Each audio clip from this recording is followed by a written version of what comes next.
All right, guys, good morning. Here we are again. It's St. Patrick's Day, and of course, so I'm wearing my, this be my lucky shirt.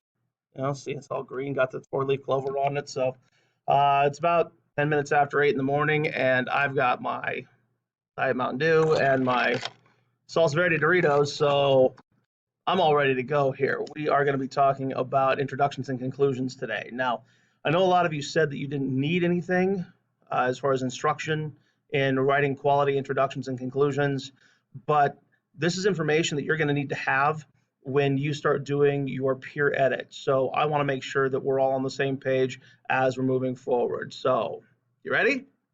Here we go, guys. Introduction and conclusion paragraphs. Now, when you're writing good introductions and conclusions, of course, you need to make sure that they match up. Your introduction, it's your first paragraph in the paper. It introduces your topic and your thesis statement. Now, your introduction, any good introduction, has three main parts to it: an attention getter or a hook, a lead-in, and a thesis statement.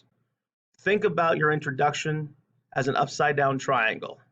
You start with your attention getter, which is this broad, very general thing. Usually it's a shocking statistic. We'll get into that in a minute. Your lead-in helps narrow your focus a little bit, and your thesis statement is your very specific, here's what the rest of the paper is going to be about. It should always be the last sentence in a main body or in your introductory paragraph.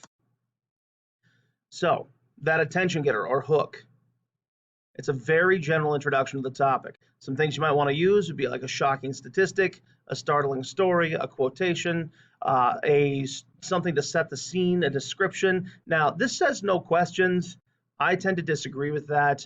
I think that a good guiding question can help put a person's mind where you want it to be. But the type of hook that you use is completely dependent on the type of paper that you're doing. For the purposes of formal research, a quotation or a shocking statistic might be some of the best. You might want to set the scene by giving us a basic definition of what your topic is, but you want something that's going to grab people's attention. If people don't get hooked on that first sentence, they're not going to want to read more. You want to make sure your first sentence draws your reader in and makes them want to read more. So your lead-in is your sentences in between the attention getter and the thesis statement. You notice it says sentences. So we're talking more than one here, guys. This is something that helps narrow the topic from general to specific and acts as a transition between your attention getter and your thesis statement. Now, the thesis statement, of course, is the most important sentence in the paper. It's the last sentence of that introductory paragraph, and it tells exactly what the paper will be about. Sometimes it presents the order of the supporting material that will be in the paper. Now, I'm sure a lot of you wrote your thesis statements that way.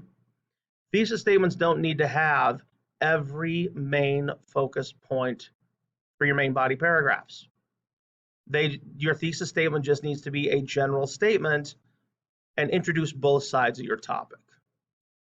Now, you write your main body paragraphs, you lay out all your information, you get to your conclusion. People often really struggle with conclusions. Now, the conclusion is going to be your last paragraph in an essay that neatly wraps up the paper. It contains three main parts. You restate your thesis, you give us a lead out, you also give us a clincher. Now, I'm going to interrupt for a second here because I don't want you to do something that a lot of you always do. Don't say in conclusion, or to sum up, or to wrap up. Okay, if it's the last paragraph, I'm going to assume it's your conclusion. You don't need to tell me that.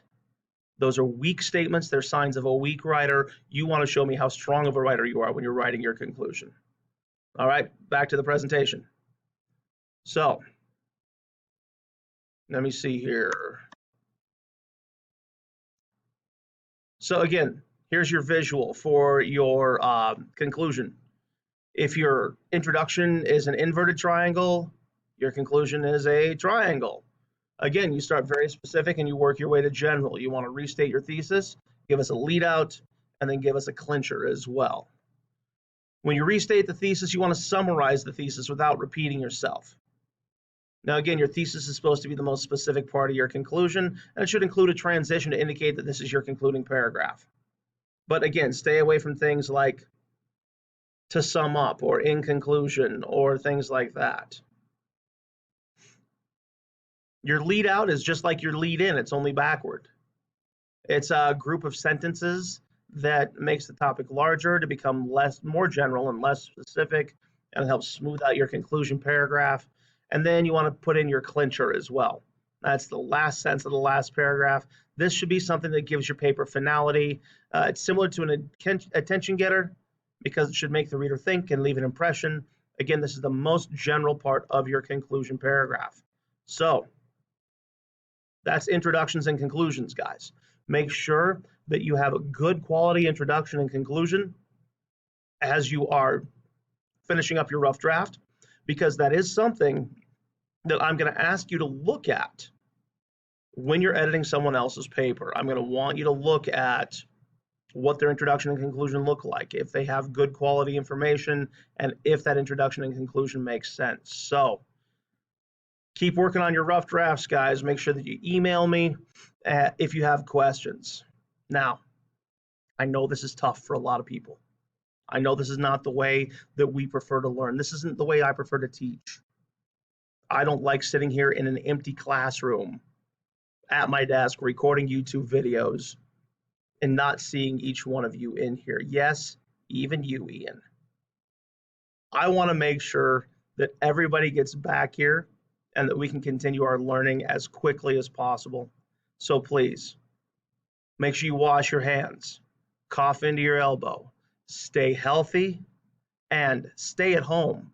This is not the time to go out to the mall or to the bowling alley or to the movie theaters.